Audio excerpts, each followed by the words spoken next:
Hi friends, ఇవాళ నేను అటుకుల పాయసం బెల్లంతో ఎలా తయారు చేయాలో చూపిస్తాను. ముందుగా అయితే స్టవ్ మీద ఒక గిన్నె పెట్టుకొని దాంట్లోకి ఒక 1 కప్పు బెల్లం వేసుకొని దాంట్లో కొంచెం నీళ్ళు పోసుకొని బెల్లం బాగా కరిగించుకొని పక్కన పెట్టుకోవాలి. తర్వాత ఒక బాండిల్ పెట్టుకొని 1 స్పూన్ నెయ్యి వేసుకొని డ్రై ఫ్రూట్స్ వేయించుకోవాలి. తర్వాత అదే బాండిల్లో 1 స్పూన్ నెయ్యి వేసి 1 కప్పు అటుకులు వేసి అటుకులు కొంచెం ఫ్రై చేసుకోవాలి. తర్వాత పక్కన 1 కప్పు పాలు తీసుకొని మరిగించుకోవాలి.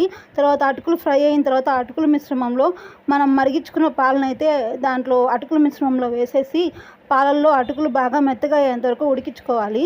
తర్వాత మనం ముందుగా పాకం చేసి పెట్టుకున్న బెల్లాన్ని అయితే ఈ అటుకుల మిశ్రమంలో వేసేయాలి.